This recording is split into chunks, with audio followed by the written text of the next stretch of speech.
So time check ta guys is 6:15. Nahuman ko og luto guys is 6:15.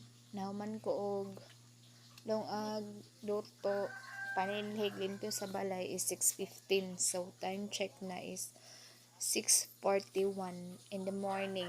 So wala pa nagmata akong kuan guys, kung anak natulog pa siya.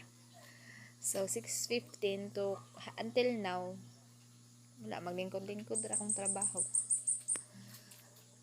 Maglingkod-lingkod ako guys, kaya man siya ng mata. Unya kay mamulad ng pagkukupras ani.